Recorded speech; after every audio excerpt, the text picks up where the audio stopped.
Welcome to Oregon Voters Digest, the program that brings forward the social and political issues that are important to people living here in the Pacific Northwest. And now, your host, Bruce Broussard.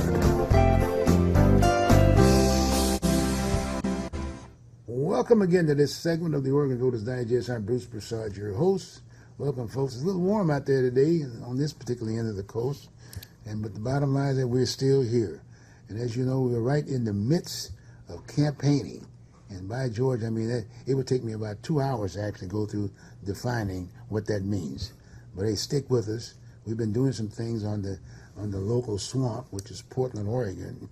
And there's a new form of government that's got together. We talked about that also too. And then we also interviewed some of the candidates that were running for office. In fact, 90% of the ones who I interviewed are all anxious to basically go after the funding source. And, you know, it's a fact. It's about a money and power source, so to speak. You know, at $150,000 for a seat, times 3 for each district, if you will. That's quite a bit of money. And the taxpayers got to pick it up. But the concern I've had is the fact that whether or not these individuals have the resume and can respond to the issues. And those two items should be an attachment on the application process. Whereas today, all you have to do is list your name and your phone number. That's all you do. Nothing else. And then people spend time interviewing themselves or talking about anything but the issues of the community. You know, that's what it's all about. So anyway, so as a result of that, we're taking the stance that we're going to educate the voters, and also those candidates that are running for office. So for those candidates who haven't, i.e., identified, your resume and responded to at least one or two of the 4 top issues in this community, in the Portland metropolitan area, because you got 4 different district aspects of it. And if you want to come on this show, you're welcome. But bring your resume and respond to those issues. And then send them to me, or vice versa. Or if not that, you can come with them. But with the understanding, I will have it in the front of me, and those are the questions that I'll be asking you. Because otherwise, I'm not running, at this time, you're running. So, and for the people, they need to know who to vote for, because we've got some major issues. And they need response. People are really stressed out here in the city of Portland, all kinds of things. And i.e., you, the taxpayers, are picking up all the tabs. It's costing us quite a bit of money. And a lot of you folks are seniors who are basically being pushed out of their homes, if you will. And as you said, they don't understand the definition of a house and home ownership. All you have to do is get a permanent housing entity within our city right now. If you're interested in 10%, let's say, you can get free housing. They give you a tent and you can go anywhere you want to. Use the restroom on the street. I can go on and on and on. But anyway, I just want to do that first to begin with. So now let's get into the show that we have today. I've got someone you've already recognized. I normally refer to him as Governor. Governor George Carrillo. Anyway, but in all due respect, he's out of his uniform at this point in time. Normally he has his Marine Corps cover, and naturally, anyway, he's part of the service aspect of it. And I do have an idea of his background in regards to he was very much qualified when he ran for governor, because we both went to the same boot camp. But anyway, George is here. Welcome, George. Thanks, Bruce. How are you? Okay, fine. Well, I tell you what, we want to interview you, George, in regards to what are you doing now? You've been out of the court.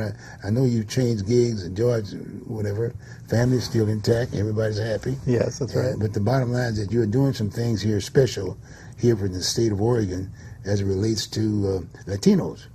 I thought that the organization was a beautiful piece, and we'd like for you to share that with us a little bit, and maybe a little bit about the time before you got into that organization and your rationale for doing so, putting that piece together.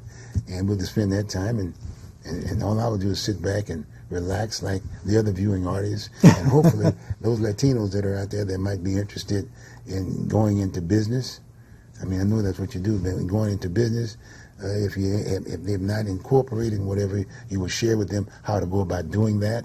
Got me? How to get on the list, how to get on the state list.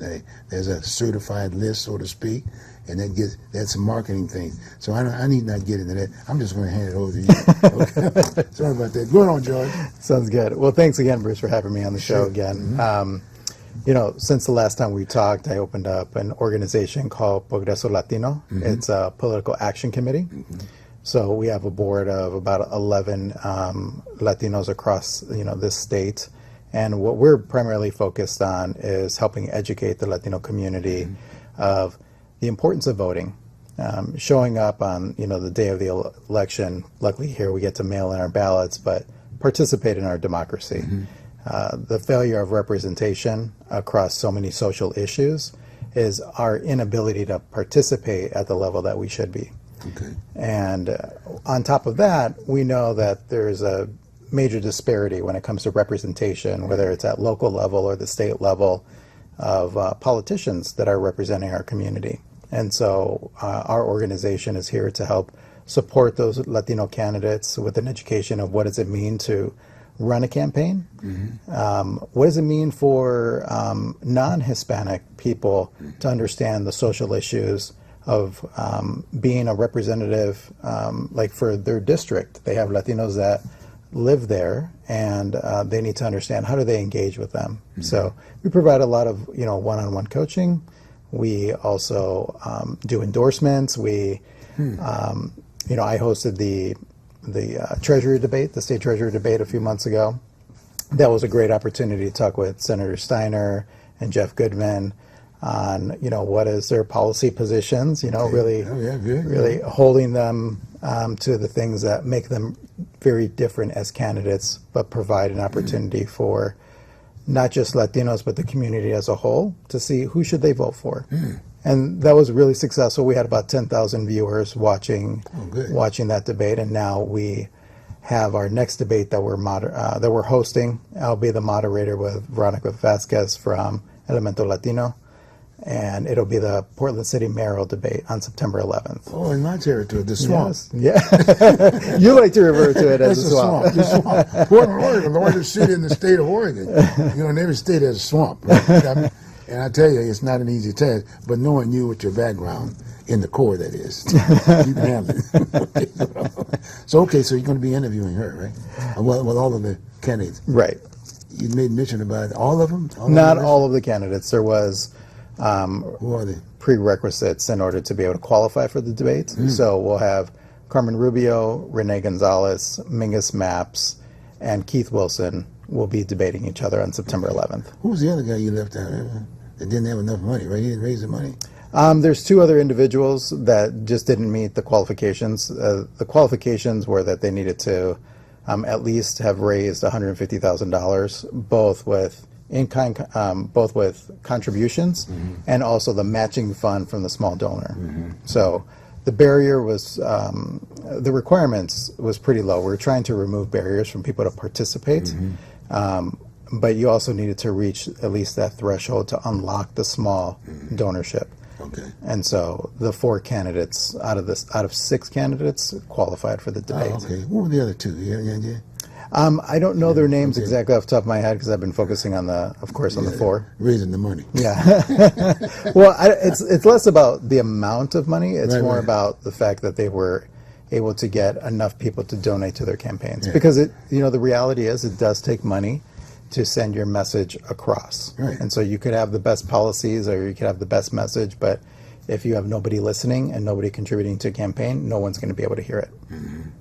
Well, it's interesting. I mean, that's one of the reasons why I invited you, because I've always had issues with folks who are running in the swamp a lot of times. A lot of times they don't tend to want to recognize the issues of the community.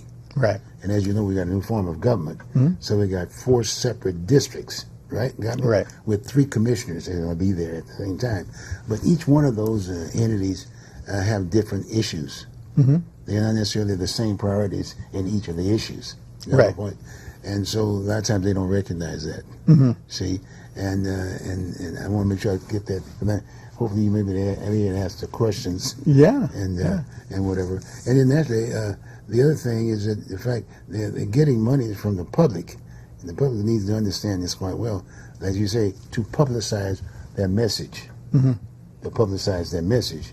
And so that's why I wanted to make clear they should have those so-called message before they pick the check up, have a resume, and at least two, maybe 4 of the ideas, and maybe they respond to 2 of the issues of the 4. Mm-hmm. You know what I mean?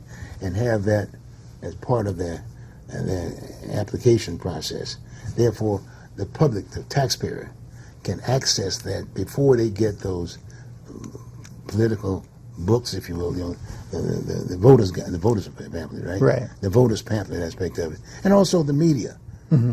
You know, 'cause that's another very important entity, because a lot of times they have their own agenda in regards to asking questions. Right. And in most cases, they're getting paid by other entities, Mm-hmm. if you will. And when they come to the table, they're really selling commercials, Right. right? You know Yeah. what I mean? So the whole idea is that they would have access to that, and hopefully, if the candidates are sharp enough with the help of the folks in the community that have seen the folks, if they sway off of that deal, they will be informed that this is what they should be doing. And I'm talking to the Oregonian, the Tribune, the Willamette Week, you know what I mean? That's kind of stuff. Because it's very important. We're sitting in a crisis kind of situation. Like I said, the swamp. My job here at community television is that I'm trying to drain the swamp, if you will. You know what I mean? Just to make sure we get responsible entities that are going to be representing the people in the community. Right. You know my point? And the reason why I emphasize that point, because all the other communities around the state are looking at Portland because of our size, and this is where we are. This is the living room Right. of the state of Oregon, so to speak. So it's very important to do that. And actually, as you can see, my format is very simple. If you don't know the issues, I don't know why you're running. and if it's just running for the money and the power, that is not what we're looking for. Right. Fair? That's fair. Okay, good. Well, now, you say now you're going to be interviewing these candidates. Now, excuse the French, now I know you've given me some recommendations to some of the other entities, not knowing you. To, hey, he called me up and said, hey, Bruce, they can interview these folks, you know what I mean? But you chatted with them, but when they heard the name, you know, they got nervous. but my point is that it's not me. The Oregon Voters Digest. I just work for the Oregon Voters Digest. Right. I'm Bruce Broussard. You know, I don't get into personal opinions. I'm just a facilitator. That's all. Right. They're supposed to come down here and talk just like we're talking, and be very specific in terms of how you're going to solve the problem. Right. And that's been. So I'm just sharing that with you. I'm pretty hardcore on that end of it. And then a lot of times I've gotten the message out, just like as you notice, my presentation has always been to educate them up front. Right. And if they can't come, then that tells me they don't have the issues. Well, I think that's why, like for us, you know, even though Progreso Latino is it's a Hispanic organization, but we just don't focus on Hispanic issues. We focus on all issues, you know, affecting our society. Yeah. And just like with the debate, this is the opportunity for the mayoral candidates to really present what their solutions will be. You know, for me, there's a difference between a forum and a political debate. Oh. And I think a lot of times it turns into a forum where it's this elevator speech. And not getting into specific details doesn't help the voter understand who should they vote for. So during the debate, we are, you know, myself and Veronica, we're going to be asking some very difficult questions. There'll be some follow-up questions to their answers. There'll be a very strategic approach to make sure that we figure out who is the best qualified person, and we're going to help try to bring that out. And it'll be up to the voters of Portland to decide who's going to be the next mayor. That would be very. So you're going to be answering the questions. Yes. I'd be more than glad to volunteer to talk about, to listen to what they're having to say, and hopefully we can maybe identify them in terms of who finished with what. Yeah. About. But now what we need is we need people to watch. I understand. We need people to watch. We need people to be able to participate in that first step of understanding. Because being a voter, it's complicated. I mean, when you look at the brochure that's handed out, there's a lot of candidates, and especially when you think about city commissioner races. I mean, there are a couple dozen candidates per district. And it's also very difficult for media or for outlets like my organization to be able to say, we want to be inclusive and we want to, invite everybody. It's just not possible because you can't have a meaningful conversation. We have to be able to understand, politics is about electability. We know that, but it's got to be solution based also. So we do have to sort of help marry those two, but it's up to the voter to participate, watch, learn when that opportunity arises, and then for them to actually pick up that pamphlet, fill it out, and put it in the mail. But in all due respect, a lot of times the voters don't react initially because they have no idea background. All they know is the fact that I got a homeless in the front of my yard. I got drug needles in my yard there, and this, that, and the other. I can't go to my store, and if I'm a senior citizen, I can't go to the store around the corner. Okay. Someone just broke in my car, and this, that, and the other. Now that's the relativity. That's where they relate, if you will, and that's why I made the point about they should list themselves when they file to run for office. Come up with a resume. I mean, have you done police work or something? Something within that resume that talks to public safety, let's say. And then if it's public safety, is a major issue. It's a major issue. And the same thing with the homeless piece is a major issue. Well, I think, when you hold office, I've worked in government for a lot of years. Sure. You have to be very diverse, in your knowledge and your personal experience, because running government, especially in the executive branch, it's complicated, it's difficult. And problems just don't stop at a district line or at a city line. Just for example, for crime. Crime happens throughout Portland. It bleeds into Washington County, Clackamas County. Crime that happens in Clackamas County bleeds over into Multnomah County. There are no boundaries. The homeless crisis, access to food and health care, those are all systemic issues that are affected and hold no boundaries. So I think that our politicians that are going to be leaders and represent a community need to be very well versed, not just in what the topic of the day is or of the moment, but being able to be well versed in understanding all the systematic disparities that we have within our society. And sometimes some of the best politicians are the ones that have some of the most lived experience, whether it's in their personal and professional background. It's not always the people that have, I think, the most bulkiest resume and being the C-suite executives because they don't necessarily see it that way. But I think that's where, as voters, we need to be able to understand who are we electing into office, and are we really understanding and supporting the right candidates, and not just always following party lines.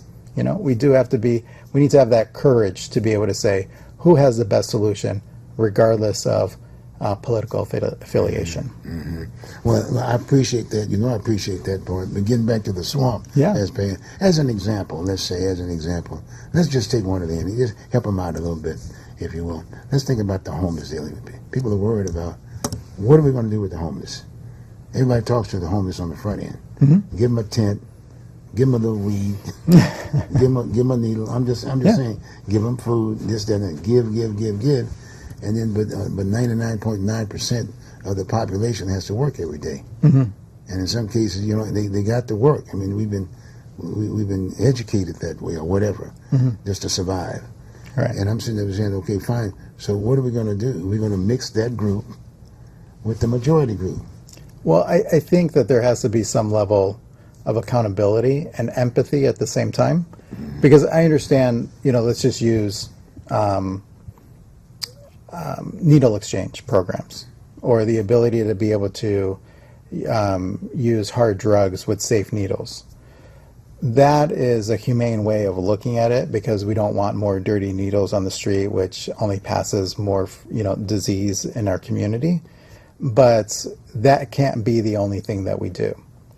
It's something, when you look at it, is that if people are committing a crime because we're allowing them to use drugs in a safe way, we still have to hold them accountable for committing that crime. We can still show empathy and provide social services and an alternative path. But if at some point they just choose not to participate in their own recovery, then we have to do something different. And I think that we're all learning that through Measure 110, is that in theory, it was a great way to decriminalize and get people from being incarcerated and into treatment.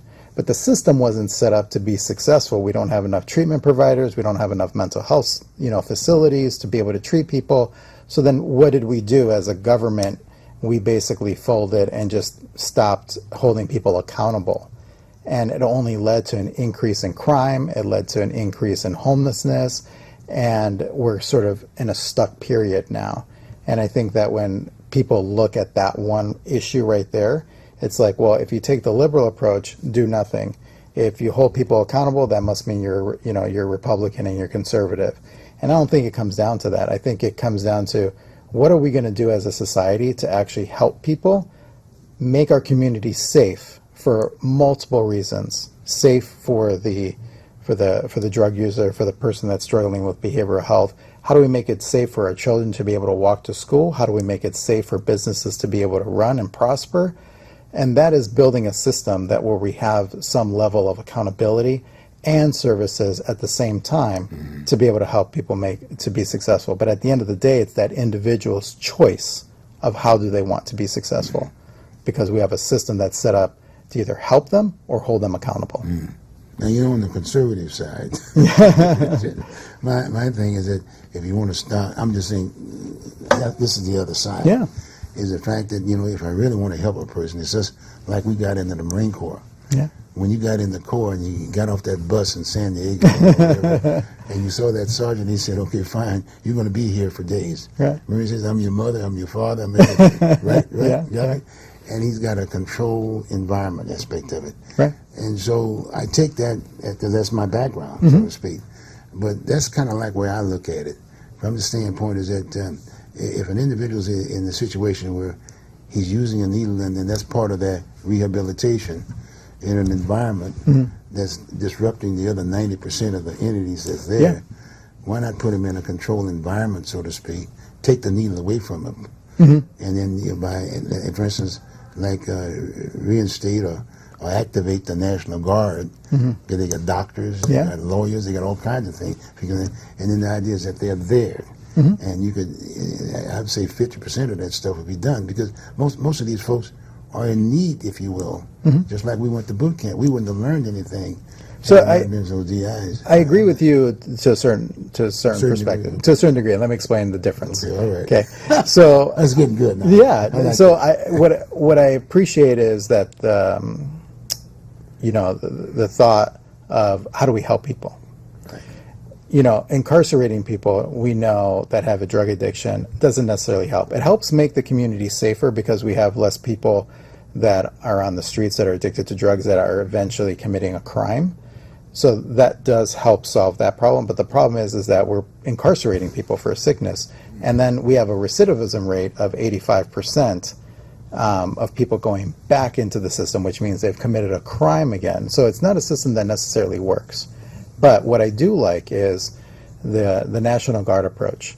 With the National Guard approach of activating the National Guard and to be able to meet the human services need, like activating more doctors and getting more counselors, providing a system that is actually able to meet the needs of this specific community. Because right now we don't have enough providers.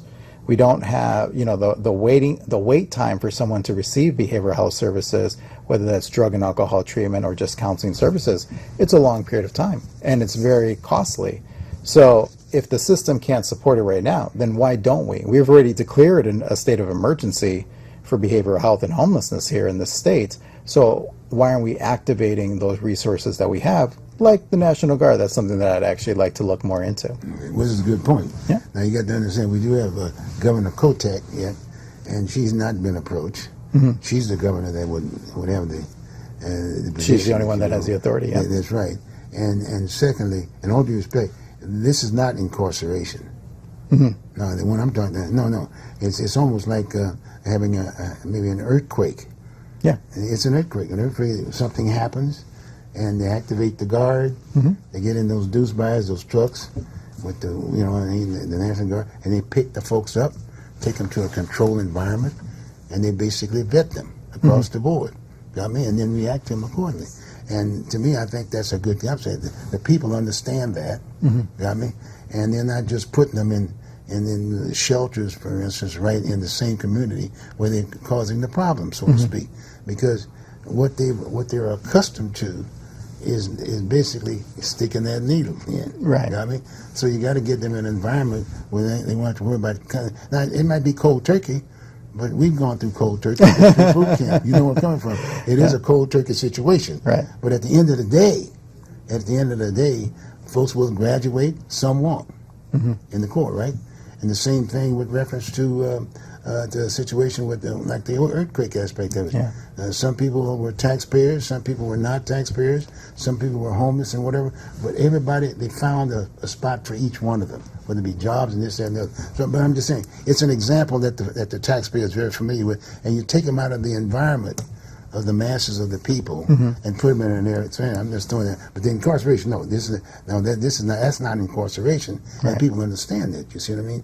So we're just taking just an Yeah. example. Well, I think the example of using the National Guard to be able to provide more services, I think That's what they do. is a good idea, to an option to explore, right? But I think as far as how do we house people that are houseless right now, I think that's government becoming more creative with the funding that it currently has in order to truly develop what is affordable housing. Affordable housing is like the wrong terminology to use nowadays You because shouldn't use housing in it. it Shelter. doesn't exist. Affordable housing doesn't exist in today's market. Should be shelter. I don't use the word shelter because it's a temporary piece, right? It can be. I think the model of shelter as a temporary solution on a daily basis is something that needs to be redone. I think we've been doing shelter the same way for too long, and it doesn't necessarily work. I think that we need to look at other housing opportunities. I think communities of building areas that people can feel included as part of the community. Not in my backyard. Well, I think that's where we all That's have what most to. people, but that's where people are. But that's where I think when you build something and you say, like, here, this is a shelter space and we're going to put it in your backyard, people don't want that. No, that's right. No. But if you build opportunity across the city that is integrated into its own community, then people feel a part of that community. I think most people that I've interviewed and had conversations with when it comes to the homeless community, they stay where they're at because of the person that they're right next to, because it's the only person that they can trust. There is a sense of community in there. We don't appreciate that they're there, but for them it's a state of survival. I just think that we need to be able to take that sort of concept and be able to develop that and provide opportunities for housing, and not just temporary shelter, but actually supported housing options where it's going to keep people off the streets. Other cities have been more successful than we have. Oregon, and particularly Portland, has struggled. We are very different. When I travel across the nation, talking at different events, and I see their downtown metropolitan areas, they do not look like Portland. Portland is definitely struggling, and we need better solutions to help the people that are on the streets right now, and the businesses and the community that's living not just in the downtown area, but in Portland. We need to make Portland a safer community to live in. This is a good interview because, as you know, this is Portland. Yeah. And we got Vancouver, Washington right next door. And they're totally different than Portland. Yes. Okay, very progressive. But there are a lot of other entities. That's why I call it the swamp. And we got to drain that swamp. And part of my focus is, I've been trying to do it for a number of whatever. But the bottom line is that's a different structure. But I like the example from the standpoint because if we can basically clean this piece up and make it more responsible, I think that'd be a way. But right now, there's no answer. I don't see any answer whatsoever because you can't. I mean, the definition, for instance, home ownership. I mean, that's the future of anybody life, trying to get themselves a home and be paid for after a certain number of years. But none of those people are being thrown out. I mean, they're being evicted because they can't afford it anymore. Well, I think that's the problem here. I think we concentrate too much on one issue, and that is the issue that right now we see all of government spending being spent on the issue of homelessness right now. Thing is that we have a low inventory rate We're ranked 48th in the nation when it comes to renter availability. So we just don't have a lot of inventory here. We need to get that housing continuum moving. We don't have enough behavioral health services. We don't have enough residential behavioral health to get people off the street and into a facility. We don't have, whether you want to call it shelter space, to get people into a shelter. And shelter doesn't always work for everybody. That's the reason why I'm not a big fan of shelter. But I think that everybody's trying to find this one solution to our current issue, which is the homelessness that we have here, and in being able to create shelter. And we're forgetting about this housing continuum. We need to be able to look at the problem as a whole. We need to get people moving across that housing continuum, because the more that we get people into home ownership, the more we get them into middle class, building generational wealth, having assets, and we have this other freed up market, right, when it comes to rental properties, residential facilities, and transitioning also into adult care. All of that right now is crumbling in our system here in the state of Oregon, and that's the reason why Portland continues to struggle. You see, it's good conversation. See, we can agree to disagree, right? Yeah. And then now we can take each of the components and go back and address them. Exactly. And that's a very key point. Well, hey, this has been great, and no wonder you ran for governor. You're going to run again, right? Should we tell Tina?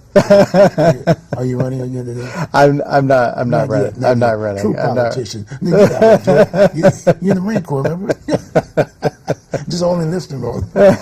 Anyway, this has been good. This has been good.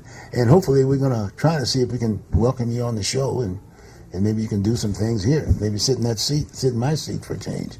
Passing up the guard, Do your Bruce. thing. That's right. That's right. That's all it is. I mean, you're going to be in the swamp. You separate that from the rest of the place. They need help. Yeah. I'll help you with the swamp piece. Okay. Well, for now, if you could help me get as many people to watch the debate and yes. participate, it will be on YouTube. It'll be airing on Oregon Legacy and also on Elemento Latino. Okay. And, we definitely want to see that viewership up, and hopefully the community gets a little bit more educated on who's running. Okay, good. Well, hey, in all due respect, yes, George has a good point. Look at that debate, because that's just another extension, and that's I'll be watching. And hopefully tell those candidates they can come on Oregon Voters Digest. But Absolutely. be prepared to go through the same situation we went. Sounds We had some answers. Okay, you got a point.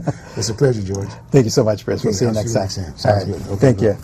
Okay, that was pretty good little interview there for me. Absolutely. Yeah, but the idea is that and we're communicating to the community. That's what we do here at Open Signal.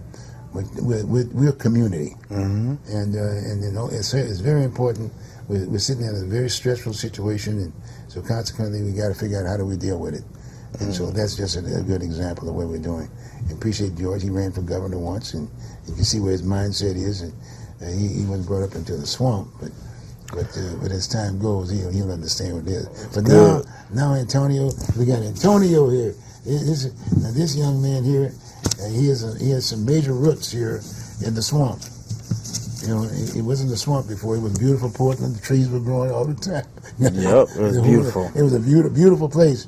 And then all of a sudden things started changing. Greenery. Green was gone. Just brownery now. Yep. You know what I'm saying? So the name of the game is that Antonio here, who has his own organization, very interesting piece actually, Antonio Blue. Antonio Blue, that's the man. And he's going to define you what that's all about. And the website is the Global Unity Network.com. That's his email. I mean, that's his that's his email. Website. His website. I'm sorry. Yeah. I'm telling you, that's his website. Network.com. Okay, the Global Unity Network.com. Yep. Okay. All right, and it's a non-profit organization also too. Yep. So we're going to welcome you, and hopefully you'll spend some time with us now. We got some time here to share with the public. Give a little background about yourself and your Portland roots and this, that, and the other, because there's some names there that people are very, very familiar. The banking industry for the book. Yeah. But my point is that you just talk a little bit about yourself, and then get right into your organization that you have. And there's some things that are going to be happening here shortly. if you will, that you're going to be putting together, and we're going to just go through that whole process to let the people know in the community that how it's going to be benefiting them. Okay? For sure. Go on, Antonio. Yeah, I'm Antonio Pettyjohn Blue. They call me Antonio Blue for short. My stage name. I'm a #1 rising a Nigerian artist. Rose on the charts, #1 several times in Africa, helping the children out there, orphans. I'm like uncle, like dad, like pa. Pretty much that's how a lot of elders is anyways. Yeah. But I really stepped up and spent a lot of my money on taking care of the community, books, school supplies, food, stuff like that, teaching them music. And same now, I'm bringing it here since they've seen what I've done abroad. Right. It wasn't as easy to get there. I'm born here, but it's like easier there because like unity there. They really believe in like unity, like they believe in God. So it's like a lot of the times I know it's like us here feel like we don't get along with them, but it's a lot of times it's because not the elder ones, but the ones my age, we stop believing in God and we just do whatever. And it's even me saying that to make them mad. I know it, but we need to come to an understanding where we check ourselves and keep ourselves in reality, because we kind of go outside the scope of, what's sane and what ain't. Well, there's a point you make that point there. I want you to go back a step and talk about some of your roots here in Portland metropolitan area. Yeah. And the fact that you were, as a young person, you graduated from school, and the activities that you participated in, you grew up here, so to speak. Well, yeah, I really didn't graduate till later on. Right. School does run in my genes, though. Right. My grandfather was the first black accountant and owner of a bank, and established a community here. Tell him his name. Everybody gonna know him. Booker, Mr. Venerable Booker. Venerable Booker. Yeah, Brother Booker. He was quite a guy. Yeah, so he took 10 different African Americans and a couple of other minority groups and got at a table and said, "You're gonna do the store, you're gonna do the laundromat," and he came up with the blueprints and the money, and he helped people who had those skills, and that's how we got our community going during the civil rights era. So yeah, that's what I come from. I was adopted by more intellectuals, politicians, Pettyjohn, who briefed Goldsmith, Neil Goldsmith. So my father was like a #1 model at the time, and coached my brother as a juvenile to be #1 gymnast in the world, Olympics, and martial artist. So he's helped governors get to that status, and he's helped #1 artists like me and my brother become where we came. And me, I was troubled, so I wasn't really into school. I was in the streets, incarceration, criminality, carnage, carnality. I lived my life totally different than what I live now. I don't live my life in carnal anymore. But there were a number of young people Yeah. then, because our education system was not as progressive as it should have been. Let's put it that way. No, it was different. Everything was different. The educational system, the workplace, trying to get a job, especially if you made a mistake already and you were black. But even if you weren't, even if you were a good black, it was only certain jobs we could get, and then we get denied or, get us in trouble with our parents or our women or whatever. But this was the truth. We couldn't work, and they didn't care about us in school. So we kind of felt like we had to go to the back halls and to the field and remain the runaways that we always had been throughout history. So that was my history. So it was hard for me to learn, because I was so wild. What the world did to me, it made me really wild. But I ended up changing and giving my life to God is what I did. That was my restraint from making me, go too far or insane or go outside the scope of reality. I always set real goals for myself, not something that's just you're not going to be able to You're do. right. And then when our chat, we had been chatting before about the whole piece, and in fact, that's how I met you, so to speak. And I was here doing the show, and as during our conversation we have been having, you spent some time in the criminal justice system aspect of it, and then from that particular entity, you basically joined the Corps. You joined the Marine Corps aspect of it, and naturally I'm very familiar with what happened at boot camp aspect of it, and even had a little issue with reference to the Corps, like many other entities, if you will, and that was one of the things I was interested in, because I reach out to veterans and get the benefits and whatever. You shared that with me, and as a result of that, some of the folks basically got some dishonorables. They're doing it now, but there's a new program now where people are basically saying, going back and reviewing why, because during that particular time as a black, not an easy deal. They were allowing folks to come in the Corps, but at the same time, it was still pretty racist during the time. Yeah, aspect of it. Real racist. But once you get out of that system, it's you're there, and all.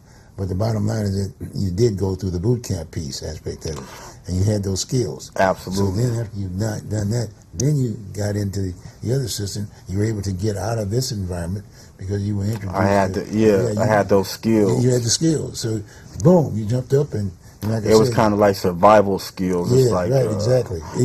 You guys taught me so much. I had so much in my toolbox. Oh yes, sir. Yes, sir. That any situation they put me in, that's right. I was already. It's like if your people that you loved already broke you. Yep. They already prepared you. Yep. And they made you strong in the way they want you. So when they were trying to do it, it was kind of offensive because I already got stripped down and remade into the perfect, what they thought was the perfect human. Which is no perfect, but they was like, this is the prototype. Right. And you retained a lot of those skills. Yeah. And benefits as a result of that. It's paying off. Then you went into this area, started learning about your culture, Africa, and boom, you got that piece. And so now here you're sitting back, you come back home, so to speak, and say now you're going to be reaching out. That's what I got. I got that. You're reaching out to try to help other young men and women, for that matter, across the board. And here you just come right into the swamp situation.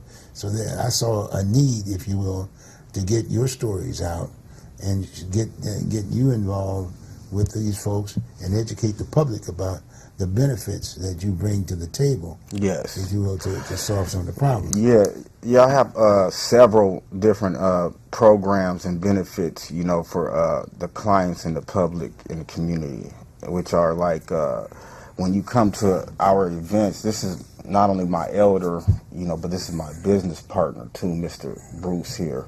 So, when you come to my events, you're going to be eating, you're going to be getting prizes, electronics, TVs.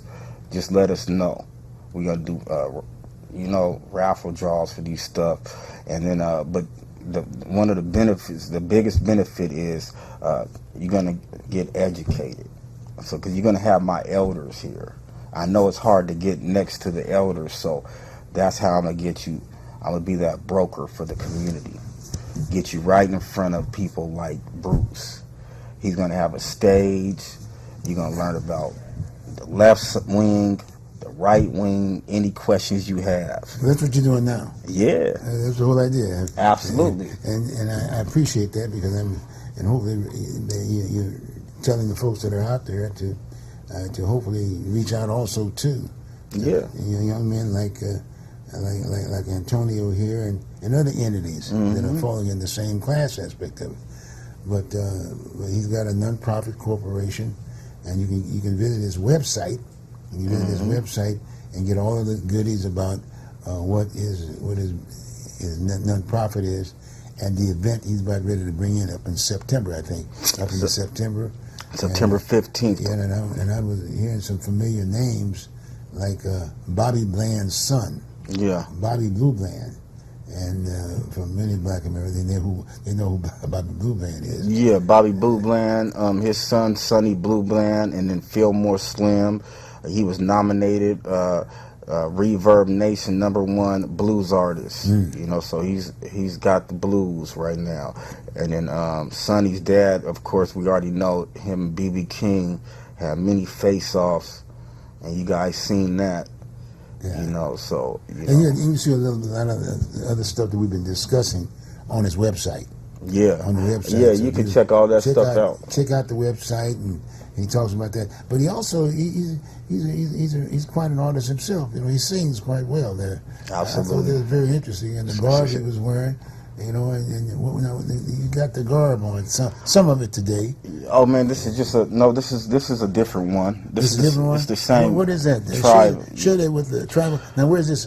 Is this what part of Africa is? This is Jos City, Plateau State, Nigeria. Nigeria. Yeah. Nigeria. Yeah. Okay. And then that's the other thing he made mention to me is that at one point in time here we had a sister city. I think it was from Nigeria. We talked to the gentleman Ghana. from Ghana. Yeah. From Ghana. And Cliff Walker. Yeah. Cliff is a well-known person. He and a gentleman by the name of Brown put together the sister city, and here in Portland. And I suggested to him that I set up an appointment and we got together with Cliff. And he liked the He idea. liked the idea, and Cliff is going to be in his program to help you guys try to get a sister city for Nigeria. So with that, we Nigerians and Americans, my young brothers here, I never leave them out, nor do I leave my little Africans out. I'm both, you know, and we all are the same. Yes, right. You know, we right. just got separated. But so Nigerians can come here, you know, for cheaper. This is what our dream is, and no passport, you know, and Americans can go there to my city, you know. So Portland, from Portland to Jos, both my cities, where we can be traveling, intermingling. How this is going to help us, there's, you know, a better quality of people in my city. What I mean is, like, we don't kill each other, we don't fight like that, you know, little crime, you know. And then how we can help is we can bring more opportunities to Africa, you know, but Africans can bring more love here. You know, we could just integrate, you know, and that's the dream. So, you know, if we keep doing this, then everything will be all right. We have over 1 million people there, and I think this would be big for America with what's going on, you know, right now, politically. And that was the other thing I was really impressed with Antonio, was the fact that he educated me in many ways, because he's been there to the country, and we are constantly referred to as African Americans, and most people in our country tends to identify with blacks as far as African, but Africans are also white. The folks who are in Africa now, Africa, There's some a white, lot of white been folks. for a long time. The majority were black, if you will, but the fact of it is, things change. Now it's just the opposite, so to speak. I wouldn't say it's more whites. I just say, you know, it all depends where you're going. Even in South America, there is a large amount of whites there, but they do not, you know, own it. I mean, they don't run it. We got our independence back long ago there, you know.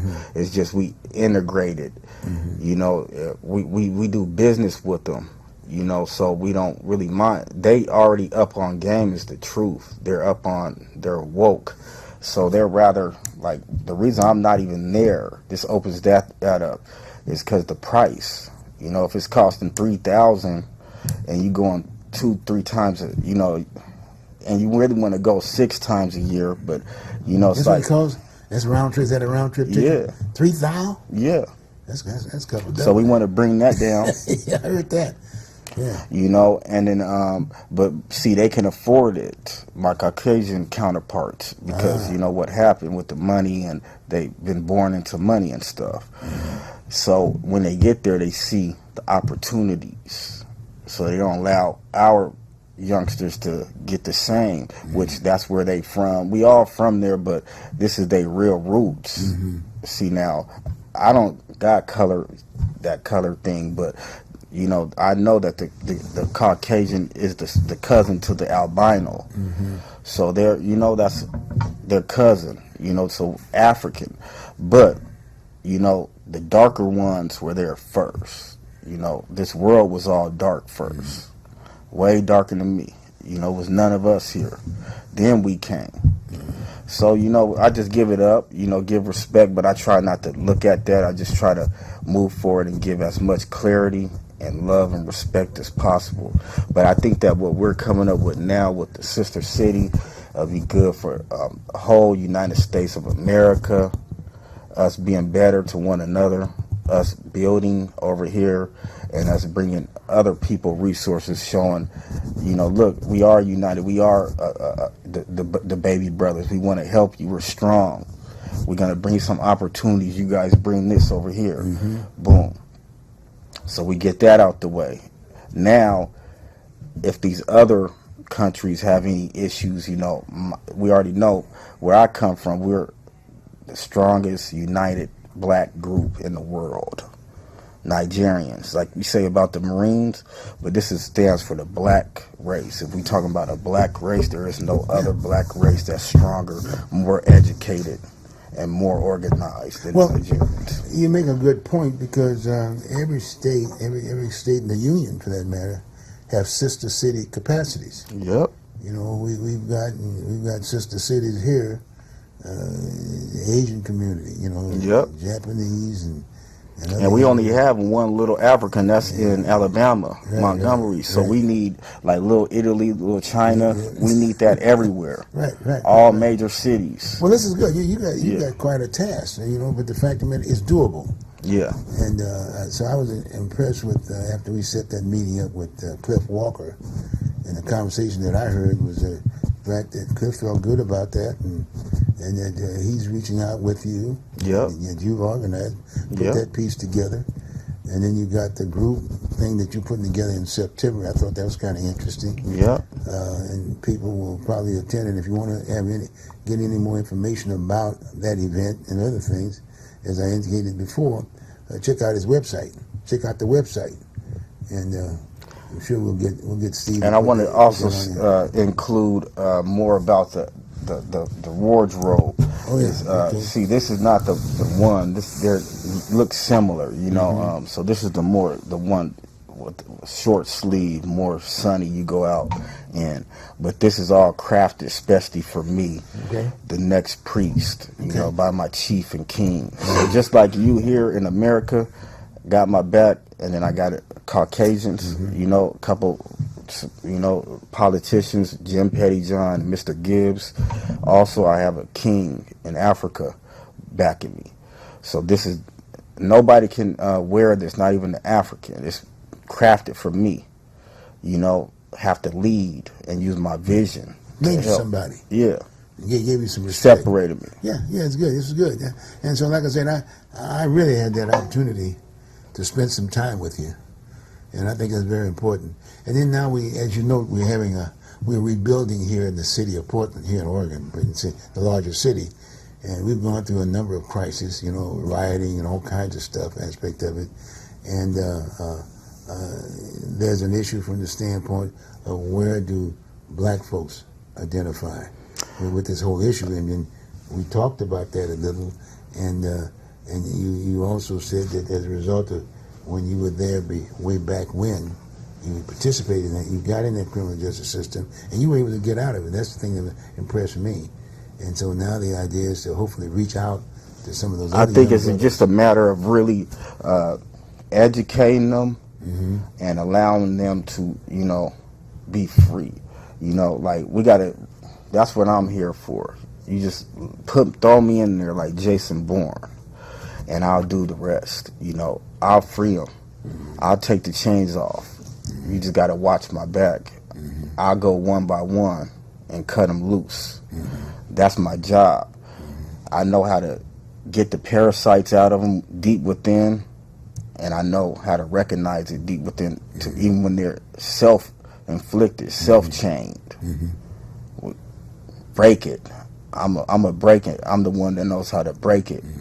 So you just got to let me swim around in there, and nobody can't get in my way. If they get in my way, then it's now, I can't do my job, because we all got different gifts.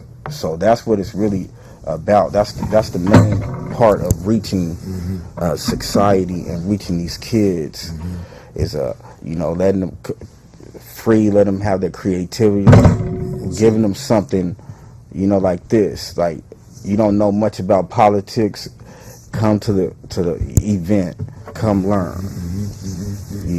We're gonna teach you. We got elders right here who gonna break it down and give you one-on-one lessons on this. Well, another interesting thing in our conversation, and it's something that came up, and we had a discussion on that piece, reaching out to the fact that a lot of times folks are in those kind of a situation, they want nice things too. Yeah. You don't see bad things or ugly things on the tube or this, that, and the other. It's nice things. You got to have the Nikes and this, that, and the other. Well, you got to eat. You got to have a job. And so, in all due respect, I've already contacted a gentleman. You'll probably see him on the show sometime around, but he's been around. And the unions, we talked a little bit about giving them some meanable jobs. And the unions, there's the labor group, so to speak, with the various trades. You'd be surprised the kind of dollars a person can make as a union person. It's almost like having a degree. Otherwise, the other end is you got to have a degree to make a dollar. Right. In this particular case here, they can get jobs. And we have an entity, a startup entity, called the laborers, if you will. And these are individuals that gets taken and basically sent out to various, whether it be electrical trade or carpentry or this, that, and the other. They're helpers, but they're getting paid, and they're union. And there's a career there. They got retirement. I mean, they can afford those. And that's going to take us to be more open-minded, Yes. Especially our youth, but us as a whole, because we've been so, like things been unfair, so now it's got us to this point where we don't want to accept, we don't want to help, we don't want help, and we're just lashing out, so we got to be willing to have an open mind and take in all these opportunities. And just like with all the rioting and stuff, and just because we're smart, because we're very smart, but it's like, don't forget that there's different aspects. It's not only just because you doing something smart, that's not the only way, and that might get you taken out. How you doing it? Somebody else might can see before you get there that, oh, you doing it smart, you're getting lucky right now, but eventually you're gonna get knocked. So I'm trying to show them, sharing them. You're sharing them those stories. Like let's be more open, to one another's opinions, because it's like same with, like, we went out there. They're like, why ain't Roski? That's what they call me. Why I'm not out there? You didn't ask me. You should have came. Come to the event and ask me. You didn't even ask. You just automatically know what you know. Ask someone, and then we can break down why. Maybe I don't want everybody to know my opinion. We can have a debate about this. It's a lot of reasons why you don't do stuff like that. Well, you're doing a lot of things. We've chatted for quite some time. Yeah. And I'm finding, and you're open for discussion. I really appreciate that, because you just can't do this thing overnight. Your team, and in all due respect, your elders like myself and other individuals that I know, we're reaching out too, and you're a good point person because you've got the resume, if you will, and people have options. But we do recognize, and you recognize, the fact the person got to eat. Yep. You got to survive, so you got to pay those kids. Those kids. He's a family person or whatever. But the bottom line, it is an option. And as you indicated before, if they keep going down the same road, then they're going to have another problem. And things They change. just getting lucky right now. Getting lucky right now. But but with your input, and then hopefully we're going to have you on the show as you're progressing with the things that you're doing, which I think is very important to continue not only to educate them but also the public that this is what's happening here within this particular community. Yeah, with public community safety Yes. at our events, and when you see me, you're gonna see me pushing 100% for public community safety and political, We're ready to enlightenment. We're ready to close. But anyway, thanks very much, Antonio. Appreciate you being on, okay? Have a good one. I'll see you next time. Sure. Okay, sir.